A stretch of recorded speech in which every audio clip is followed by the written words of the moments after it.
Hello, and welcome on into the Swear Word. I'm your host, Brandon Swear, and hey, this is a podcast for the chilihead community, by the chilihead community. Regardless of your spice tolerance, this is a place for you. Up tonight, we have an amazing guest, locked and loaded. We're going to be talking about spicy hot sauces, spicy chef, and of course, a very fun game of Ranked and Reckless back. So if you would have answered any of these questions different, go ahead and let me know. But episode 186 starts now.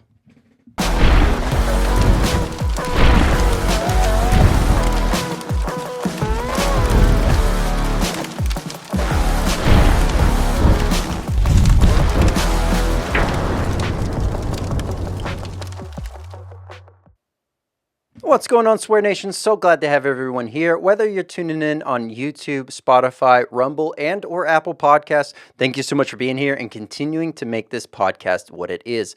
Up tonight, we have Maria, the spicy chef and co-owner of Maria's Sauce Co. here as our guest tonight. So we're going to be learning about her journey into the space, the overall inspiration, creativity, the ups, the downs, the struggles, just the real overall conversation that is, running a hot sauce business and being a chef, as well as we have a very fun round of Ranked and Reckless back in the mix. So if you would have answered any of these questions for Ranked and Reckless different than Maria does, please go ahead and let me know down below what your answers would have been. But without further ado, let's go ahead and jump into tonight's podcast.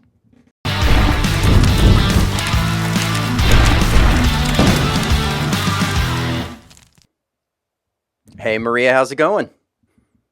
Hey, so good. I'm so glad we were able to get together. Absolutely. I've seen so many great things roll across social media as I was looking through, seeing what you have going on. Obviously, you have Maria the Spicy Chef, which is a little bit more you focused, and then you have, Maria's Hot Sauce that is more company focused in that sense. So honored to have you here, learn a little bit more about both sides of this, and obviously the two got to come together to make the whole. So honored to have you here and learn more first of all about really what your initial jumping off point was into the world of hot, and then what was that catapulting moment for you to really say, you know what, I'm going to make my own, hot sauce line. Yeah, absolutely. I'm so excited. So, well, I got into hot sauce by accident.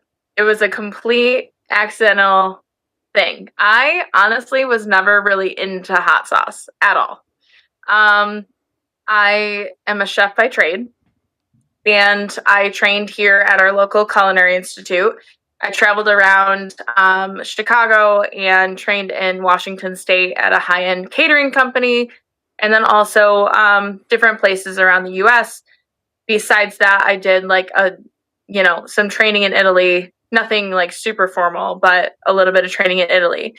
So my background is mostly Mediterranean cuisine.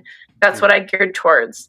Over time, it just kind of turned into how do I figure out making dishes and components like really, really good just to stand them alone. So that was kind of my catapult process almost of really honing in my skills with hitting all those right notes, but also keeping everything basic. And like there's a saying of mastering the basics in anything that you do, right? Yeah. So that was that's been kind of my journey. If I could sum it up in like one like whole blanket statement / story like that. Yeah. I was a breakfast chef at the time that I ran into a hot sauce company here where I live, and they were a startup, and I really loved their products. So I introduced myself as a chef. We should get these into the breakfast place that we were in because, people are always asking for hot sauce, and if we can buy a local product that's made locally with local ingredients, I think that's a way better option than just like your traditional, like conventional hot sauces. So did that, and they ended up paying me for some consulting because they didn't know what they were doing. Also, really quick, the swear word, I know that's the podcast, but can I swear on here? Yeah. Yeah, you're fine. Fucking fabulous. I am so happy about that because I swear all the time. Anyways, okay. So they didn't know what the fuck they were doing because they were from a financial background and had never been in food service before and had no idea what they were doing. So I helped them streamline their processes. I helped them tweak a little bit of their recipes just to make them a little better, more flavorful, but still they were just like very basic. And so that was my introduction to the consumer packaged goods world. And I loved it so much that I stuck around for about 2.5 to 3 years there. So in 2023, that is when I quit. And I started making Maria's Smokin' Hot Sauce, which was originally called Vanessa's Smokin' Hot Sauce. And it had her portrait, Vanessa's portrait, on the bottle. She owns a crepe shop. And a little bit more of a backstory is she is now my business partner in this whole venture of hot sauce. She wanted a hot sauce for her crepe shop because crepes and hot sauce go together. Am I right? Like crazy. But she wanted a burrito to have on her menu, but she didn't want to put salsa, and she wanted something else to sell. So that's what I came up with is our flagship Smokin' Hot Sauce for that. And then I went on my merry way being an executive chef at a gastropub locally. And it just made me realize like how much I did not want to be in the restaurant industry anymore. I felt like I needed to be in the back. I could only do so much. Like it was just the same thing every day. Creatively, I couldn't like be my best. And so she knew I was kind of suffering and came to me a year later and said, hey, this is kind of like taking off the Smokin' Hot Sauce and people are buying bottles of it like a lot. So maybe we should make this a brand. And at the time that she pitched this to me, I was getting married and like was still so miserable, but mostly like getting married. And if you're married, I don't know if you are or not, like that's a lot. Oh yeah. Oh yeah. Fresh marriage plus starting a business. Yeah, that's a huge undertaking. Yeah. And so I kind of set that off to the side, got married, was still doing a lot of research after I got married. So that was the end of October of 2024. November and December was me like kind of keeping my head above water, researching as much as I could, like what does a brand actually look like and how do I actually scale the thing? Because I learned a lot of valuable things from the company that I worked for before. I didn't agree with everything though. And I felt like there were some things that they could have done better with scaling and projections and all these other things. Let's just say, like, let's just leave it at, I learned a shit ton of stuff. What to do, what not to do. Like, they didn't do everything wrong, of course. But I really just got down to the bare bones of, like, what does an actual, like, brand look like in this type of landscape of, like, live social selling. You have SEO, you have like all these AI tools now. And it's crazy just to think about that. Like even 3 years ago now, since I quit that position, being a full-blown operator for this hot sauce company, how much the landscape has changed and how much the game has changed in that short amount of time. So I really kind of took my time doing that. But by December of 2025, I quit my restaurant job because I was so done. Like the light just like was sucked out of my body and I needed something to really kind of refill my cup again. So my now business partner, had to move her business. So that was kind of like okay. And then none of her staff went with her during this time. And so we were starting this business, we were moving her business, and I was like, okay, I will help you get reestablished while we do the hot sauce together. And so last year was like the first year that we like actually did the thing, but a lot of moving parts. Yeah. We launched officially April 19th, 2025, and just haven't stopped. Very cool. Yeah, and something that's interesting there, oftentimes we'll hear people that are, working a desk job, etc. Something very, dry and rigid in that sense, and they use the cooking as the outlet to have that creativity.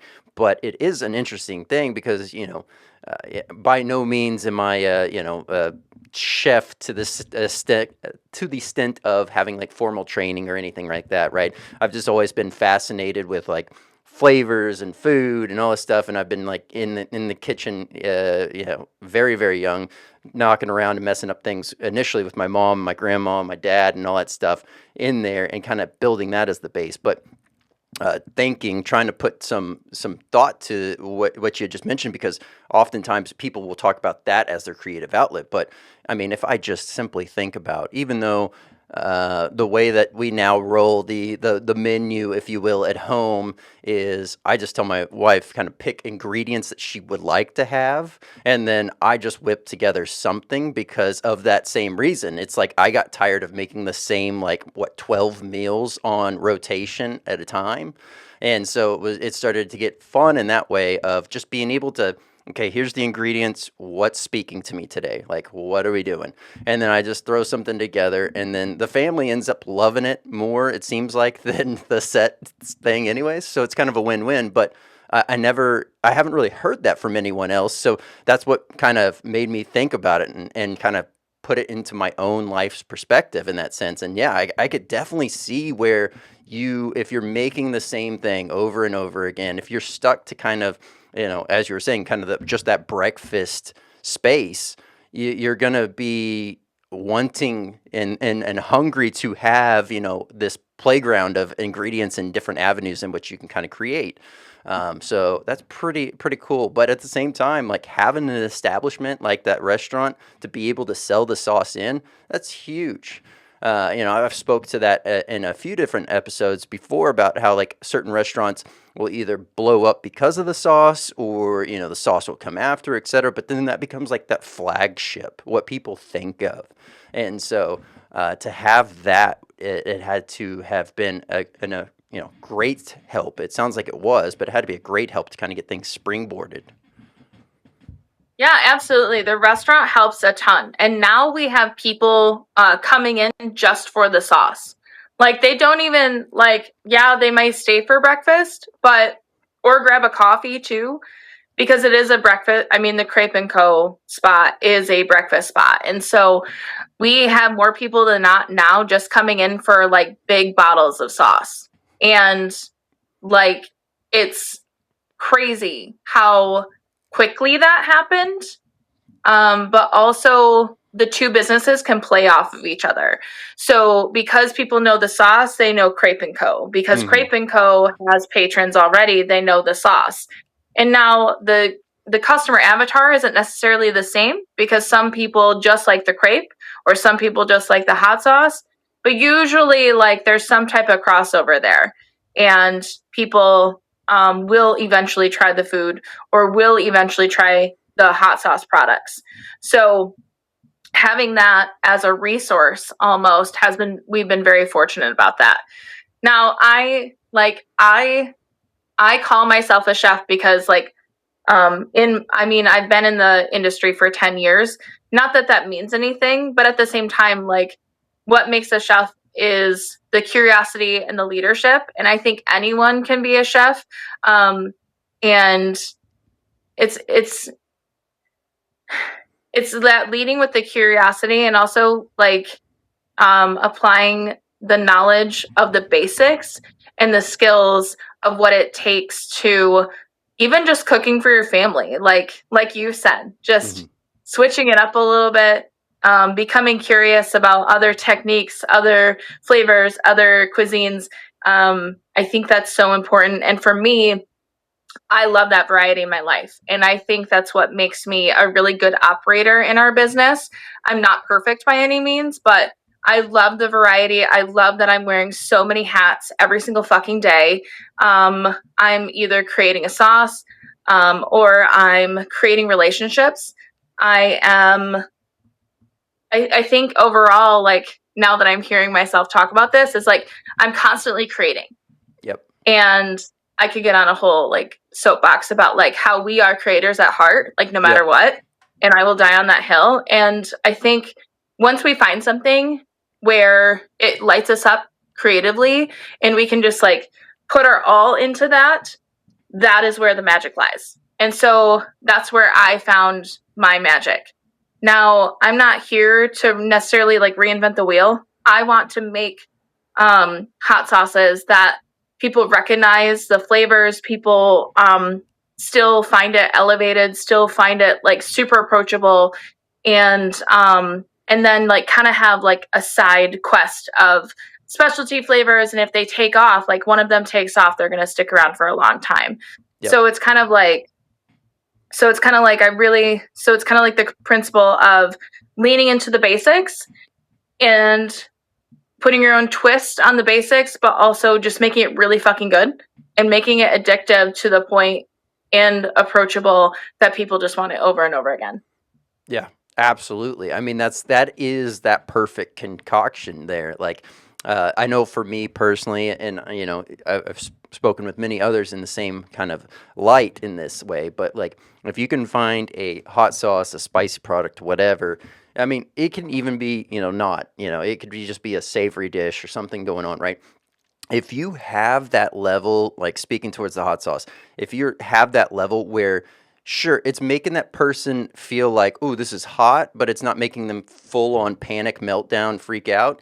But it also has a nice kind of a slower fade, if you will. It makes it more enjoyable to get that next bite because then you're able to, you know, set a steady baseline there and really have that, you know, that enjoyment, that whole excitement to the meal just continue to live. And that is that sweet spot there. Something you had mentioned too with, and obviously this is something that I've always, it's on my bucket list, we'll put it that way, of things to do, which is go to Italy and do just that. Like just either watch someone that's like a absolute master at their craft, right? You know, whipping together some great dishes, or you know, being able to be in there and just kind of like making some of that alongside is like huge because you know, one thing as I've gone through out the years, kind of like trying to eat healthier, trying to eat more clean, all the other stuff, you know, the difference between like American pasta versus say Italian pasta is drastically different in the way that it hits and holds in the body and all that stuff. You know, it's a different level. I mean, even the way that the breads hit, everything is much more clean, much more pure. You're appreciating those ingredients, whether how minimal they are or not. You're appreciating every bit of that ingredient, as to where you can't always say the same thing about a lot of the American alternatives of like made breads and stuff. So Yeah, like don't even get me fucking started on like our practices here, like all of our farming practices, things like that. Now, like I'm gonna like kind of run with that because um our mission and my mission in a whole is to support small farms. We use as many locally farmed ingredients as possible to produce our product. And the reason why that's so important to me is because small farmers get fucked in this country and they are not given a fair anything. Everything is for the conglomerates. And I'm so fucking sick of it. So I'm trying to make a difference with hot sauce. And so when you mention Italian things like products, anything like that, we need to be educated as Americans and in our society. First of all, food marketing is awful in this country. Also, the way that we treat our crops are awful as well. Mm-hmm. I mean, we could talk about, how fertilizer prices are crazy right now, how everyone wants to put glyphosate on everything, on the wheat and things like that. And guess what? Most of the time, you have people that go to Europe that are American who are celiac, who are very sensitive to the flour here. And they're fine over there. They can eat all the croissant, they can eat all the baguette, they can eat whatever the fuck they want. Yep. And yet here, it's because it's a reaction to the glyphosate and the way that we process and strip all of the nutrients of our ingredient, like all of our ingredients. And also with specifically pasta that you mentioned. Mm-hmm. And if I'm telling you something, you already know, I'm sorry. No, but you're good. With the pasta, a lot of the time in Italy, since it is air dried, Mm-hmm. it has time to ferment. And so when you have that fermentation process, it breaks down those glucose chains, the gluten chains. Mm-hmm. And when you have that gluten broken down, like sourdough bread, for example, your body can actually digest it and eat it and all these other things. So, so going back to farms, we work with farms that aren't necessarily certified organic, but they have all regenerative practices. Yep. And our garlic is certified organic as well. I don't put that on my label because I can't claim necessarily my product is organic. Yep. I unfortunately still use some conventional ingredients, but I use as many small farmed and local ingredients as I can. Yep. Yeah. Well, and absolutely. I mean, what's crazy to me is yes, to tie back to the celiac thing, to give a little bit more context to that. My whole life, wheat bread as a whole, just straight wheat bread, it used to wreck me, and I would just be so itchy. Just if I ate more than 2 slices, I hated myself. But if I have real homemade prepared bread, minimal ingredients, none of the fillers, none of the preservatives, none of that stuff, it ends up not hitting me anywhere near as bad. And occasionally I'll get a little bit, whatever from it, but it's not the same. It's nowhere near the same. The level at which I indulge on the healthier stuff, it's okay, that's probably just because I ate too much. Not really the bread really affecting me.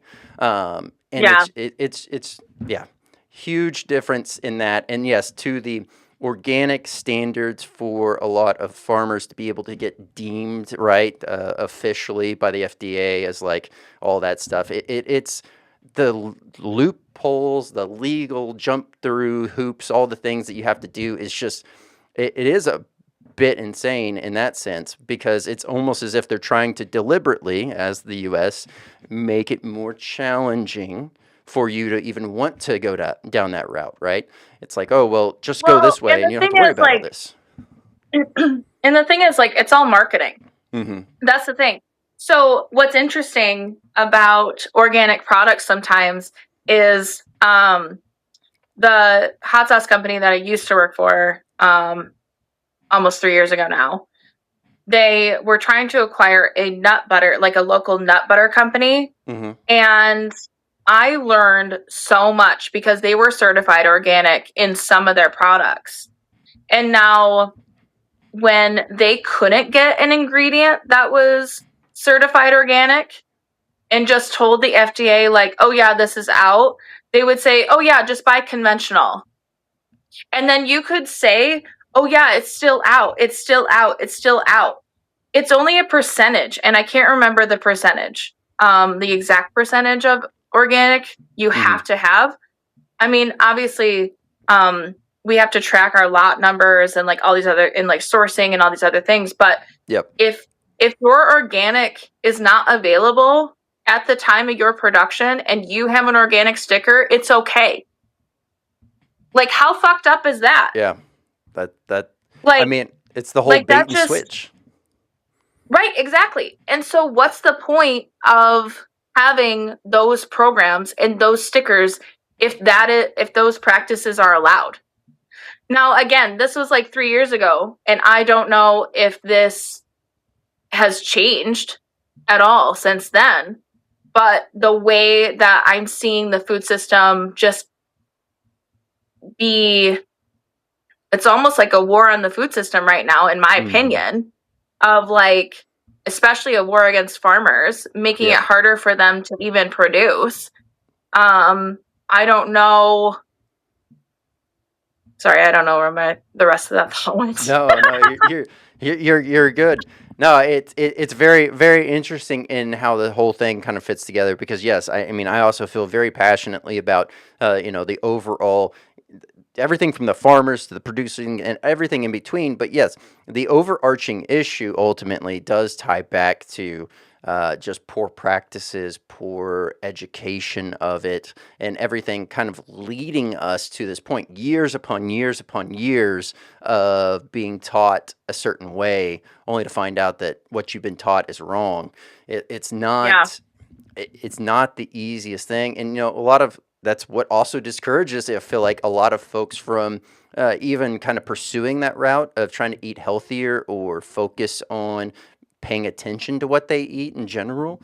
Because, yeah, when you have scenarios like that, you're like, okay, well, am I really eating better? But, I mean, for me personally, one of the huge things that I end up doing is if I am getting a product like that, I'm going to be reading that label. I'm going to be making sure what's in there are things that I would like to consume before actually diving in. As to where, the majority, if you were to go walk up to your average American, they're just going to say, yeah, just get this and this and this. And they're not going to tell you, they're having no idea what's in it, right? They might have 2 or 3 ingredients, but they won't really know what's all in what they're eating. So, yeah. And that label transparency is so important to me. Like, I use no preservatives, no dyes, no colors, no emulsifiers, and nothing of the like. Like, it's all real ingredients. And so a lot of people are looking for that. And I know a lot of small batch producers. I know of a lot of small batch producers in the space that we're in, don't use any of those things. Now, I will say I have tried small batch, like sauces and stuff, and they literally have so much xanthan gum in it. It tastes like chewing gum. Like, I can't even. Yeah. There's definitely. I'm probably going to do a series. I'm probably going to do a series where it's like your hot sauce or sauces shouldn't taste like chewing gum. Yeah. There's definitely a level of like, I've had some sauces before. Yes, very true to what you're saying. It's so, like, before, the sauce was so runny from what I had seen the first batch, and it was like they're trying to chase down a certain consistency and then, get the next batch. And it's almost like, it's like a giant blob of, like, I hate to say it because it's a very disgusting, vivid image in my own head just thinking about it, but it's like someone spit inside of a bottle and it's just a loogie floating in there.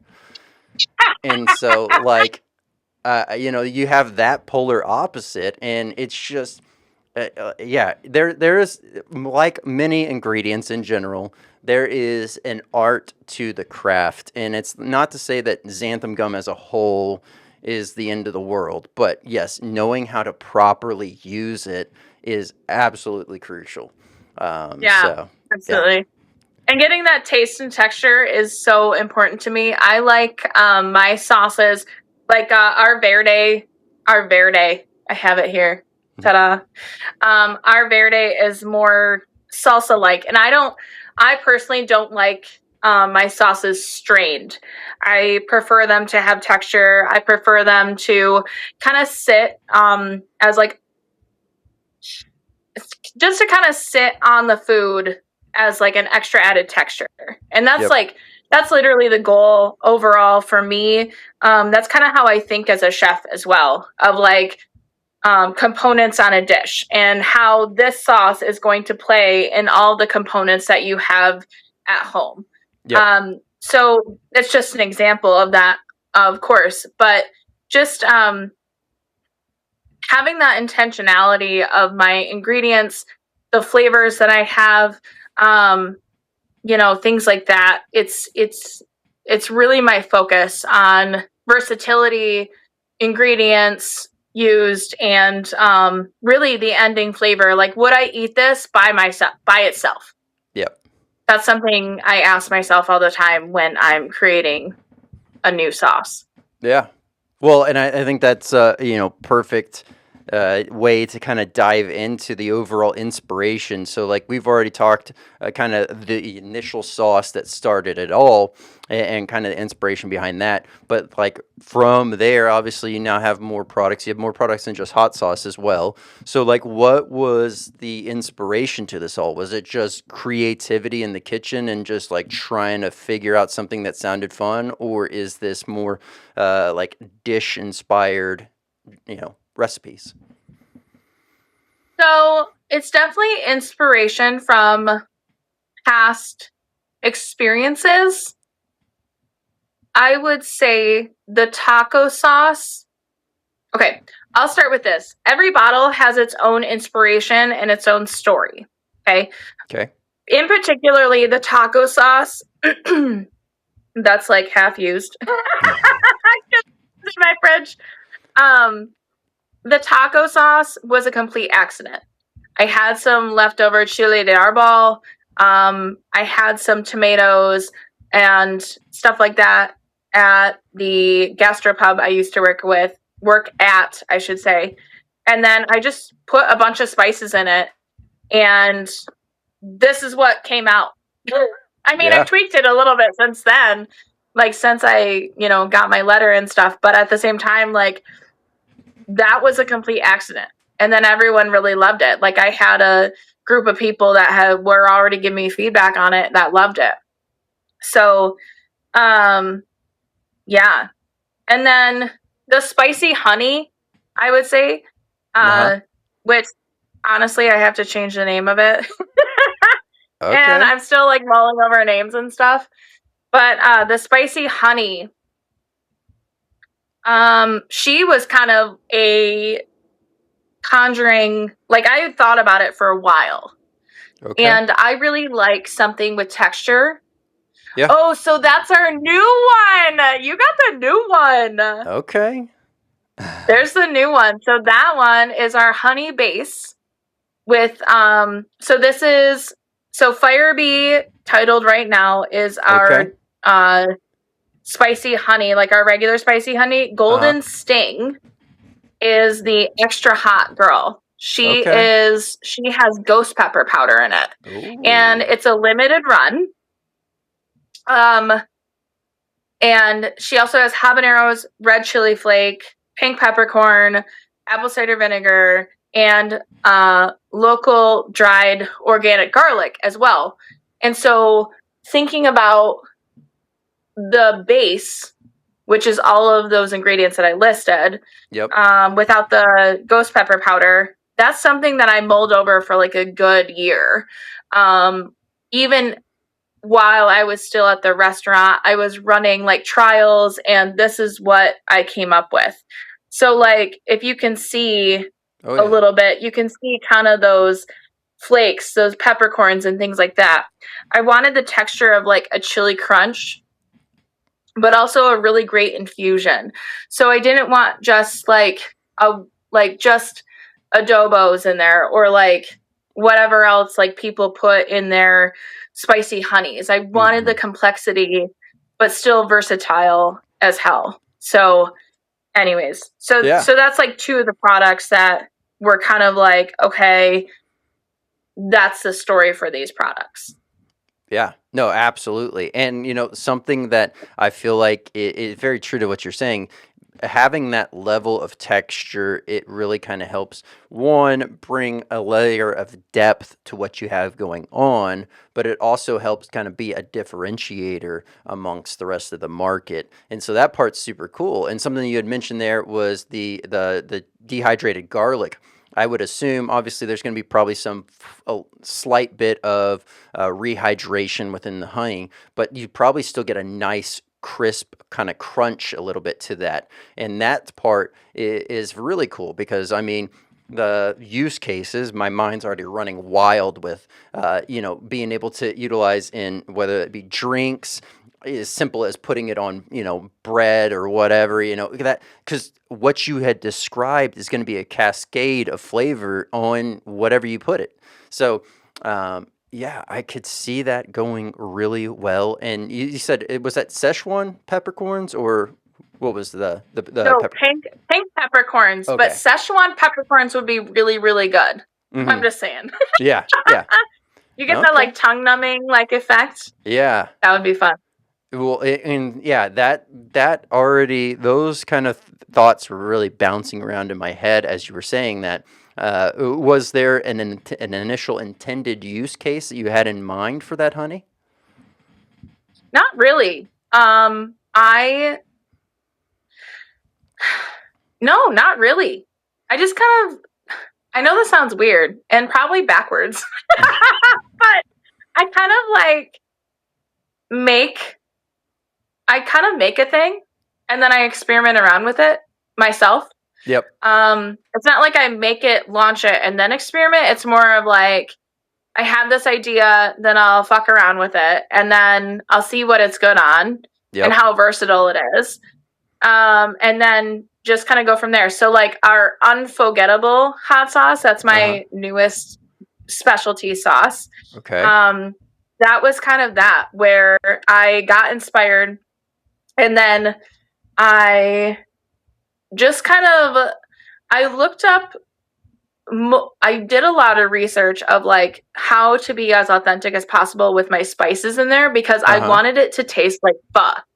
Yeah. And um so that's what I came up with. A serrano base, onion, it's got it doesn't have garlic, it does have ginger. All the spices that you'll find in pho, and then Uh-huh. you even have a little bit of fish sauce for a finisher, and then lime juice for a finisher. Oh, And so it's nice. like, so it's really reminiscent of like a finished bowl of pho because they do put fish sauce and lime juice on the noodles and stuff before they serve it to you. And I know that because I worked in a Vietnamese restaurant along the way. So, so when I was making this sauce, like in very small batches and like giving people samples and all these other things, like it's just kind of that test market of like, okay, what do I like it on?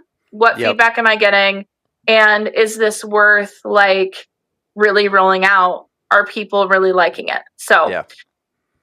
I hope that answers your question. Yeah, yeah, it does. And as you were saying that, I'm already salivating over here. Stomach is yelling at me as I'm thinking about how well that sauce, I'm sure, goes on a nice banh mi sandwich. Like, oh my Absolutely. gosh. It's 100%. literally the I have two a customer. things.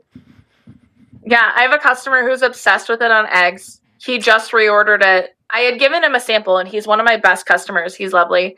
And he just reordered it last week because he's already through the 5 ounce bottle. So Nice. he absolutely is obsessed with it on eggs. But then again, like eggs beg for hot sauce. So Yeah. Yeah. just saying. Yeah. Yeah. I mean, the eggs are also like, it sounds like such an easy thing, but there is an art to it. And it's like being able to like whip that together. It's so much different than just saying like, okay, well, go crack this egg and then put it in the pan and Yeah. just keep. It's not the same. Like, yeah, it's to your point, and it's be able to have that vessel to help pair with that. Take something that you've already amplified and take it to the moon. I mean, so many times, small iterations like that will just be the differentiator of like, oh, this is a good meal to man, this is great. Like, what happened here? So Yeah. yeah, yeah, I like it. I do. I think that inspiration, the creativity, the curiosity, and the playground effect. It sounds like you're kind of creating, being able to try on different foods in different areas and all that stuff is like the perfect concoction. To really be able to formulate these awesome, different sauces and different products. So I like seeing that. I like hearing that. Something you had mentioned early on that I know I'll end up getting a question on anyways, which is, you mentioned like initially you weren't in the mindset of like the hot sauce side of things. So I assume probably also weren't like into super spicy stuff by any stretch. What are you comfortable eating now, spice wise, and where do you like to kind of be as like an everyday heat? All right, so I'm gonna out myself. Oh no. So, okay. Way back in the day, okay, I'm from fucking Northern Michigan, all right, guys? Like, whoever is listening to this, Northern Michigan. And I have a Northern Michigan palate, and it's taken a while for me to really just elevate my palate in the sense of like tolerance of heat.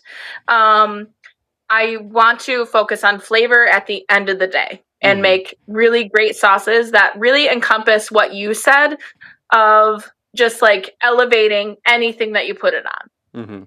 So, I used to be like Frank's all the time. This, don't come at me, okay? This was way before this, all right? We all had to start somewhere. Yeah. And then when I got to the sauce company, the hot sauce company that I worked for, I really kind of expanded my palate. I got more experimenting. And the hottest pepper I had used was a habanero. I had dabbled with Scotch bonnets, and then just like ghost and reaper powder, but no like actual like physical peppers there. As time has gone on, like I have very much expanded my palate in the spicy pepper realm. I really love ghost peppers. They're fruity. They're not like super hot, but they have that like nice build. I can't tolerate a ton, but I know what my customers want and I can make products based on what they want.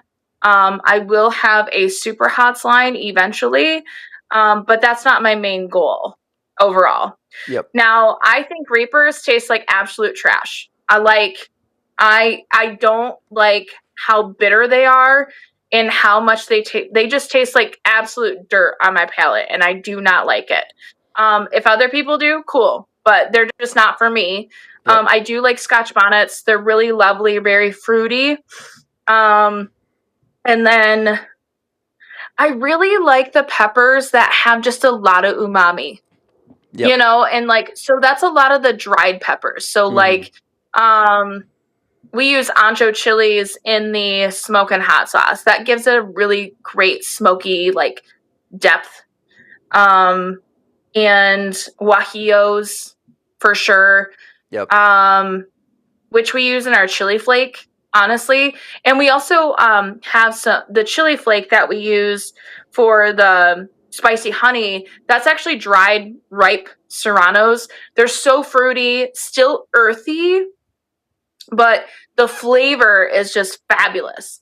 And so we have a chili flake called Flirty Flakes that we blend that with guajillo chilies. And I think it's like the best crushed red pepper you could have. So to answer your question in a short way, yes, my tolerance has gotten way better in also like exploring and understanding the world of sauces, hot peppers, etc. And again, making it super approachable for anyone who is curious about hot sauce, who doesn't necessarily have the palate for hot sauce yet. Yep. Taco sauce is a great gateway to that because it's literally like a spicier version of any type of conventional taco sauce. So, yeah. Okay. Well, something you mentioned there, and you know, I don't normally try to lean into this because oftentimes, like, well, I guess this will kind of dovetail into two different questions anyway. So this is kind of a perfect transit. Let's go. I'm here for it. the mentioning of having a Superhot line, obviously. Now, the next question I know I'm going to end up seeing in the comments or in just a DM in general is going to be, what is going to be what is your hottest product? And then if there's like kind of two that are pretty similar in heat, what are those? So, I would say it would be the Island Affair. It's my pineapple mango habanero hot sauce. She's sweet on the front, and then the habanero will kind of kick you in the back of the throat. Mm-hmm. Or it's the smoking hot sauce. It just depends on what flavor profile you want. So, this is a cayenne habanero ancho chili. It's got a little hickory liquid smoke in it. And as you can Okay. see, we've kept all the portraits on our bottles. Uh-huh. We This is actually a rendition of Vanessa's original portrait, um, through the likeness of the sauce itself, if that makes sense. Yep. So yeah, those sauces would be the most hot out of the entire line, with the exception of my now hotter version of the spicy honey golden sting. Okay. Okay. Fair enough. Now, the other part to that question is obviously we've kind of talked about the inspiration. We talked about the initial journey, the kind of the change in landscape of really kind of building, running, and managing the business. But one thing we haven't really talked about is what is the main like avenues at which you are getting out there. Are you doing a lot of farmers markets? Are there bigger events? Are you strictly online? Like, what does that kind of spread look like for you? Honestly, I spread thin. So in a good way. So farmers markets for sure. And then we have multiple retailers in the area who work with us, and I do in-store demos quite frequently. I also go to particular events where I build relationships with people in my community, but Mm-hmm. also like across the state as well. So living in northern Michigan, we're kind of in a bubble away from everyone. So like I'm not in a fucking big city like New York or Chicago or other Mm-hmm. places like that. So I've really had to get strategic about where I show up, what events I do, things like that, because they all cost money. You know Yep. what I mean? Like in some way, somehow. And so trying to research those very low barrier to entry events have been really beneficial to us in a way of getting ourselves out there quickly and faster. Another avenue that we've done is online. So, like I mentioned earlier, live selling. Mm-hmm. In this day and age, live selling is so prominent. And while I don't do it as much subjectively as what I should be doing, Yep. I still do it, and that's a huge revenue for me. If you can figure out how to sell online, you you could make bank, like for real. And I think there are great examples of that in the space Yep. as well. I mean, I admire people who go live every single day at this time, all the time, have hundreds of people or 1,000 people in their rooms, which is crazy. It's Mm. awesome, and I'm happy for them. And so so live social shopping, if you've ever heard of Gary Vee or follow him, like Oh he yeah. preaches this whole thing. And so I'm really working on leaning into that. Even going live when I'm doing an in-store demo, Mm-hmm. I think that is valuable in itself. Like people Yep. see you as a real fucking person. And authenticity is so huge. Yep. Like I'm like, this is me. This is who I am. And for me, leading with that and building relationships with that, to me, has been so beneficial all around. Yep. Like in person, online, and otherwise. Business is about relationships. And I know this kind of like veers off from your original No, you're question good. by me saying this, but I'm very relationship focused because you have to be in this Yeah. state. Like that's just what it is. Yep. So I try to do as much and be as loud as possible in my community in the state and online, getting people's attention as much as I can, because our mission, for one, battling bland food and getting people sauced all the time, Yep. and two is supporting farmers and actually relying on me and our company to give them income and buying everything that they grow, or as much as I can. And so I, like, it's not even about, like, at that point, it's not even about me. Yep. It's about them. Yep. So, and you said it perfectly. I mean, we were created to be relational, to be creators. And yes, very true to what you just said there. Ultimately, this has always been my mindset, which is the idea of, of course, you gotta work on yourself to be able to help those around you, but you want to be that drop in the water. You want to focus on yourself. That's your initial drop. Then you want to radiate it out further and further and further throughout the community, because I think something that we've kind of lost over the years is this world we live in is not meant for just one person or one group. We are unified in that sense of, if we actually take the time to get to know each other, we work together, we work towards the same mission, this is ultimately going to completely radically improve everything around us. And it's very true to what you said. It's like, ultimately at the end of the day, it doesn't come down to just one, like, you, me, singular person type of event. It comes down to, how did we all win? Because, like, that is, I mean, that's the chant, it feels like, of the overall community. That's the chant of what needs to be the world. But 100%. We're working there. I really fucking hope so, because I'm in another community on TikTok, and it's like entrepreneurship, but it's not like, the rah-rah bullshit that you see all the time. It's like, It's real talk, you know what I mean? And so I moderate a live for my friend. He's an angel investor, and the customer that I told you about with the pho on the eggs and everything like that. He's amazing, one of my great customers. And ever since I've known him, he just keeps saying, and this is something I believed for a very, very, very long time, is rising tides raise all ships. Absolutely. And it is so true. And the thing is, like, the hot sauce industry is fucking growing so exponentially. It's supposed to be like an $8 billion or close to $8 billion market by 2030. There's more than enough room for all of us to play and all of us to showcase our products.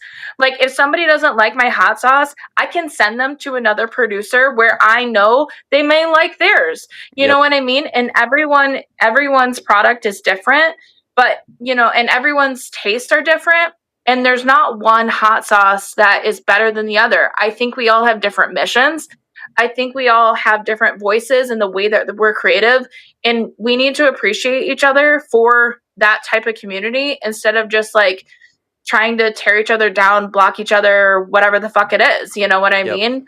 I think, have you heard of Simon Sinek? Yeah. Yep. Okay. So have you read The Infinite Game? Yeah. Okay, cool. So, it's like the infinite game. They're only worthy rivals. Yep. And there's not necessarily, like, competition. It's just who can stay in the game the longest. Absolutely. Yeah. I mean, ultimately, it's so wild.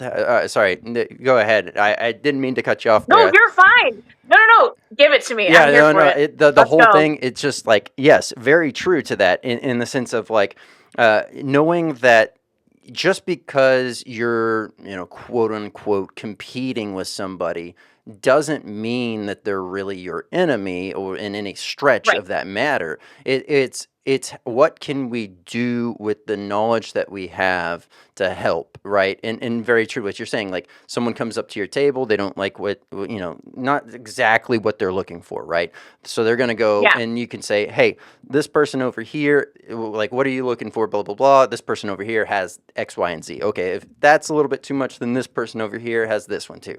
Try both of those, see which one you like. Like that is what helps build that trust. That's what helps build that authenticity. And something that you had said earlier, that the connecting the two together in as we were talking is starting to make a lot more sense. But something that you had mentioned about also being in the kitchen aspect, and then to jump ahead before I tie these two together, then you mentioned obviously the idea of being able to be creative and be your authentic self, right? What you had to do, or the outlook that you kind of have to have, unfortunately, with the whole chef thing is like, if someone has a disagreement, a complaint, like, I want this change, that change, that's you changing what you set out to do. That's now becoming, sure, a little bit more of what they crafted, but it's not you being your true self. And so being Yeah. able to have this outlet allows you, running a business, creating the product, it gives you that full authority, that full control to what's going on. And yes, you can be 100% yourself, because very true to what we were saying a second ago as well. If they don't like you, there's other people they can go see. You can go direct them to your friend. If they don't 100%. it doesn't, at the end of the day, it's not the end of the world. And there's so many people that they just, they clinch up and they freak out. They're like, golly, what was it? I was watching another comedian podcast, the biggest comedy podcast, and one of the guys came out there and he said, I haven't wanted to do stand-up because I'm afraid someone's going to steal my jokes. It's like, what are you talking about? You can't do comedy if you're not going to tell jokes. Like, you can't live in your head and be like, I'm a hilarious person. No one else is Yeah. going to think that. No one else is going to know that. Like, get out of Yeah. your own way. Get out. Let fear get out of the line of sight, and you just take off and do what you need to do. 100%. And to your point, like moderating these lives for my investor friend who drops a ton of free value all the time, it's exactly that. He gets that question every single live where, well, should I have an NDA? Should I like share my idea? You know what I mean? Like, what if somebody steals it? And he literally says every single time, nobody's going to steal it because execution wins. And that's it. Yep. Well, So- and that, between that and then my other thought to that process, which has always been this way, is if you're thinking it, that doesn't mean that you're the only one in this whole entire world thinking that. There's other people thinking it. It's just very true to what you're saying, that very first thing. It's a matter of, okay, you have this idea, you have this knowledge. Are you going to do anything with it? Like, Exactly. 100%. Yep. Yeah. Absolutely. Okay. Well, I do have a very fun game that goes perfectly hand in hand with this. So let's go ahead and jump on over there to that. Sounds good. All right, here we go. We have Ranked and Reckless. This is a newer game to the overall lineup. So looking forward to seeing how this one plays out. I'm going to go ahead and slide this on up here. There's 10 different things you're going to rank here. Now, with Ranked and Reckless, you have your S tier, your A tier, etc. So S is the top echelon, if you will, and the F tier is the bottom. Now, as I show you these, it doesn't mean that the overall ranking that you're giving this is like a definitive across the board. This is your own personal preferences, right? So let's do this. Let's go ahead and start with the very first one. And you can give the same scoring to, multiple things if you feel the need is called for. So first up, we have ginger. So we're going to be looking at some ingredients here. Okay. I would say that's in between A and B. It depends on what dish, but I really love ginger. It's an anti-inflammatory, which I am kind of like a health conscious person as well. So I'm here for it. All right. Let's do this then. We'll move this one on up to A, and if for some reason we think that it needs to move, we can. This one isn't All like right. the 5 where we can't move it, but we will just try to limit that. Next up, we have, well, this is just to represent fruit, so Ooh, like using fruit citrus or as a ingredient. huh? Interesting. I would say like when it calls for it. So I'm gonna put that under B Okay. because it's not like for me fruit. If I want that complexity, I'll do it. Uh huh. But it just depends. Yeah, it just depends. Okay. I like it. Up next, well, we've already talked about some peppercorns, but these are Szechuan peppercorns. They could be any Yum, kind if you want, but peppercorns. I think black pepper in cooking is a must, so I'm gonna do that as a S. as an S, okay. There Yeah. we go. Easy enough. And on to the next one here. So we have, well, this is just to represent a blend, like an already made blend of seasoning. Mmm. I have a few that I absolutely love. Like Tailgate Foodie, they make amazing seasoning blends. We have a local company called Old Geezer. They make an amazing seasoning salt or Miracle Blend as well. Um, mm. And we're just talking like in general, not just sauces. We're talking like just in general cooking wise Yeah. ingredients. Yep, making products in any way, shape, or fashion. Okay. I would say if we're thinking about a product, definitely like a C or a D. Okay. Um, because I mostly use the seasonings for my own personal cooking. Like if I Okay. just want a little more complexity and I'm doing something super simple and I know it's good, but Okay. I'm not one for seasoning blends in my products personally. Okay. Fair enough. And on to the next one here. We have tomato. Ooh, that's a B ingredient Okay. for me. The only tomato base that I have in my line is the taco sauce, and while that offers nice acidity, it's and sweetness, Uh huh. it's not necessarily something I want across the board. Absolutely. I like it. I like the rationale. I like the outlook. Up next, well, we have this is to represent pepper extract. Woo-hoo-hoo! That's an F for me. Yep. I don't think they're flavorful. It's I not a don't flavor either. that I want in my products. Um, if if you get my product and want it hotter, just grab some purgatory sauce from Pepper Palace, and there you go. Which I've had customers do before. Okay. All right. Well, we've mentioned it earlier, but liquid smoke is your next one to select from. That is an Where S S. because that is in our smoking hot sauce. It has to have no caramel color. It has to be fully like hickory liquid smoke or any type of liquid smoke. It adds a great umami, and I think some people just coats your mouth too much in some sauces. But if you use it properly, it adds great umami. Absolutely. All right. Well, next up, you have a few products with it, but this is honey. That's what that's supposed to Yes. represent. So yeah, I have honey in my unforgettable for sweetness, just a touch. And then obviously we have our spicy honey, so I'd say that's an S. All right. I like it. And also like I don't like adding any extra added sugar, Uh or huh. if I do in the future use sugar, I'll use cane sugar. Uh huh. Um Not like beet sugar or anything like that, or Okay. I'll use honey to sweeten.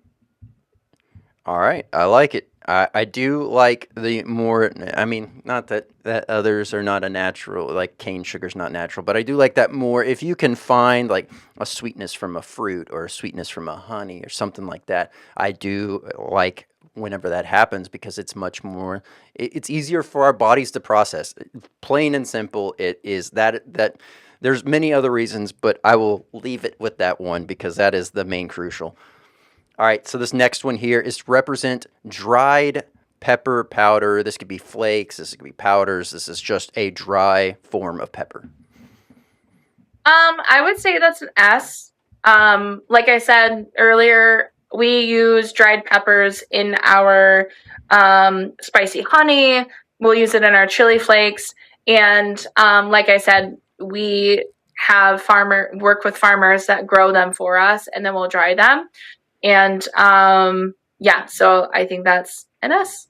All right. Can't go without it. Absolutely. Up next, this is just to represent fresh peppers. Oh, definitely an S. Yep. There we go. And then the last but not least, this one's really not in the game, but it is in the game because, why not? Well, we have your hot sauce line. Definitely an S, Okay. in my opinion. Humbly opinionated about that. The only reason is because it's just a great everyday sauce. Our sauces, they're flavorful. They seem basic in a description, like pineapple, mango, habanero, for example. Uh-huh. But it's what's inside offers a little bit more complexity, a little more brightness, and just hopefully a really great experience in a bottle. Yep, absolutely. Love it. Looks good. That has been, I think that's actually round number 3 or 4 of Ranked and Reckless. So there we go. Another round down. Well done there. I like the lineup. I like the rationale and the reasoning behind everything that you chose and why you chose it that way. So very cool there. This really next part here is the overall nugget of knowledge. I know we've been dropping nuggets of knowledge throughout this whole entire episode, but if you have something we have. specific, Thank you so much for that. yeah. If you have something specific, by all means, this is a chance for giving a nugget of knowledge. If not, we have, like I said, plenty to choose from in this episode. There's so many things that I could talk about right now that pertain to the current landscape of the economy and what and how we could be impacted in every single sector of the economy, specifically pertaining to condiments, value add things, etc. I think the one thing that I think of is I walked into a fellow hot saucier live. And he just, my heart goes out to him because he just seemed like so burnt out and just kind of like felt, to me, perceptibly, just like really trapped. And he was just going on about, the economy is shit and like all these other things. And I'm like, buddy.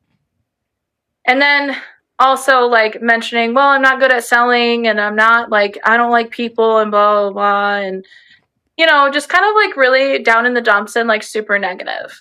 And I really just wanted to breathe life into him. But it wasn't like, to me, it wasn't the right time. Yep. And what we do, being in business is hard. And especially in a perceptively saturated market. I don't think it's saturated, but I think, again, like going back to what I said about there's room for all of us. Yep. Some way, somehow. This whole thought came to mind. You cannot lose if you do not quit. And if something's not working in your business, knowing when to quit and pivot. On top of that, like, what golden BB have you not fired today to get to your overall goal? Yeah. So if nobody knows what I'm talking about right now, the saying is, there's no one silver bullet, just 1,000 golden BBs. And thinking about a golden BB as a conversation that you have with someone. just like in a coffee shop. You know, that may be a golden BB that gets you to like that next step or that next thing. And this last nugget, Mm-hmm. it goes back to relationships. Really. How are you putting your business out there? How are you gaining more relationships with your customers, with someone that you could do an event with someone who could get you in contact with a large retailer when you're ready, or that mentor to take your business to the next level. I think what I'm trying to say, it all takes initiative. Yep. I know that burnout is real. I've experienced it multiple times. And it looks different for everyone. Don't get me wrong. Like, I'm not here to preach about burnout and how it's good or bad. It's just like, it just is. Mm-hmm. And I think what I would say to that person that I stumbled into their life is take a step back, reevaluate, figure out what's working, what's not, and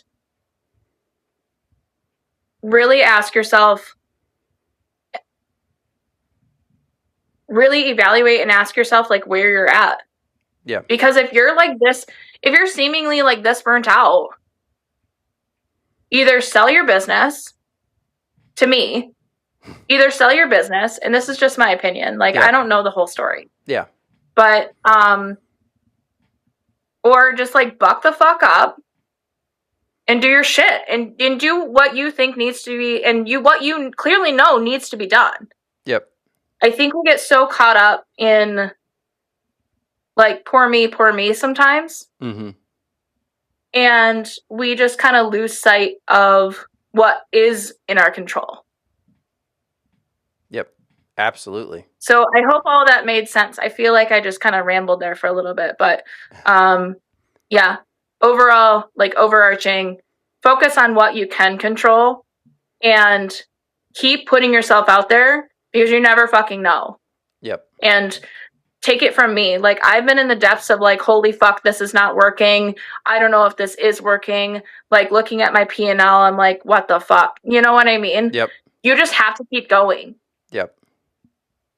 Absolutely. And you know, I think something that goes perfectly with what you just said is like, ultimately, there's so many times where we're too afraid to, like, you know, we're gung-ho about starting something and we're really adamant about telling everyone about it.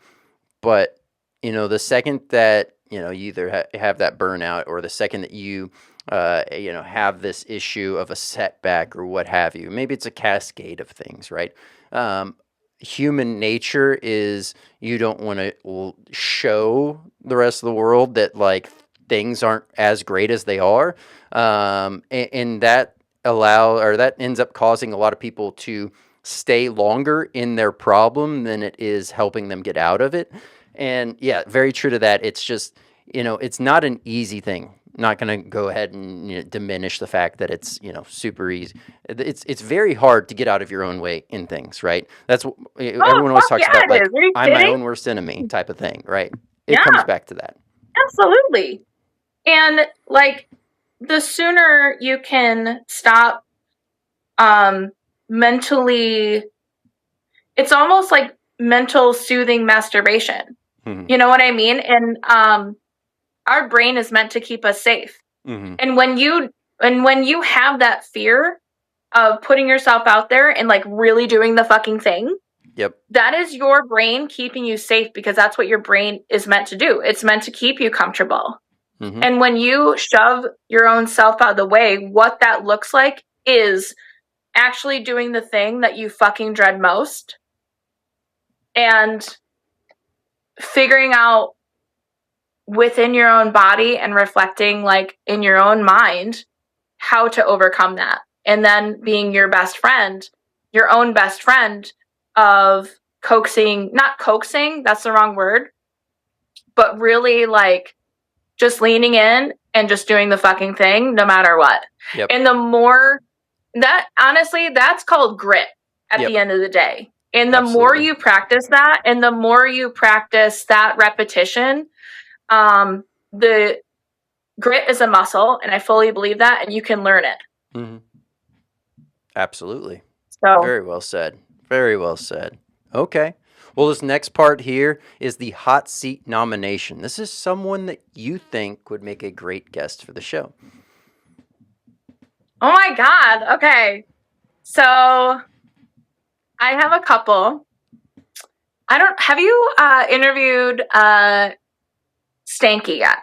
Yep. The Stanky Brothers. Yep. Okay. Stanky Brothers. I'm trying to think of who else. I don't know. I really love Eddie. He's cool. He's cool as shit. Hey, well, they are definitely due to come back on. They were in the earlier stage of the within that first year. So, yeah, those early episodes. So definitely need to have them. Fat Baby Hot Sauce. Have you had them yet? I have not. Okay, so Nate is super fucking cool. We did like a co-live / like content thing, and I just met them like, what was it, a month ago? 2 months ago? Maybe it was a month ago. And they're cool as hell. They do the same kind of concept with like farm grown peppers. They have their own farm. It's in Grand Rapids, Michigan. Okay. And they have some really unique flavors like lemon drop. Oh wait, no. It's lemon not lemon baby. But they have like a lemony hot sauce. It's really fucking good. And then they do like they have a smoked verde, and they have a breakfast hot sauce. They literally call it breakfast hot sauce. It's a smoked habanero maple, I think. But all their products are really great, and they're just really good people. Absolutely. Nate, I'll be reaching out, set up a time to have you come on the podcast. Thank you for that nomination there. Now, this last part here is where can everyone find you? How can they find you? And any kind of announcements you want to make, go ahead and let them know. Well, you can find me, Maria the Spicy Chef, on Instagram, TikTok, with the handle Maria the Spicy Chef. You can find my hot sauce, mariashotsauce.com. And also on Instagram, Facebook, and TikTok for live social selling, whatnot as well, if that is more your jam, Maria's Hot Sauce. Announcements that I have, we're just going to crush the summer with 4 farmers markets this year, like 4 days in a row. We'll be in Chicago, around the Chicago area in June, July, and October. Okay. And then we will be at the Detroit Hot Sauce Festival August 1st. All right. Well, Maria, thank you so much for coming on. It has been an absolute pleasure having you on the podcast, learning more about everything that you have going on, the inspiration, the journey, and everything in between. And obviously, there's still so much more we can dive into, so we'd love to have you back.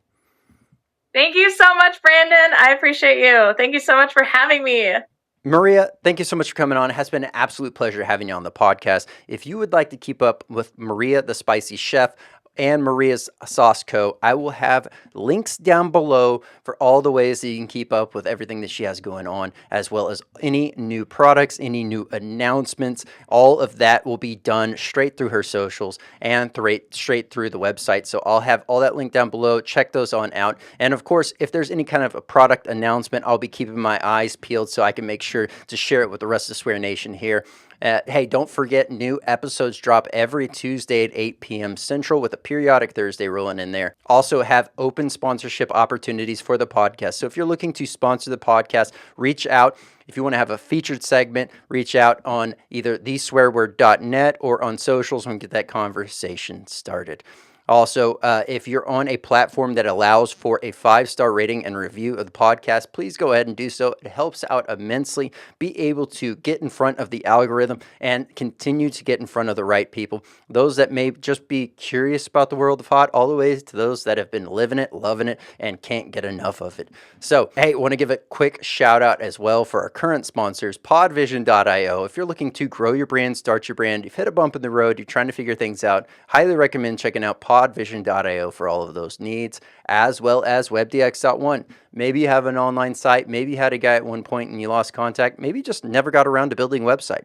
Highly recommend checking out webdx.one. Best of all, they help automate your systems, they help make that lift easier, and they help increase your overall traffic and sales. So reach on out to WebDX for all of those needs. I'm Brandon Swear, and from everything from the world of hot, this has been The Swear Word.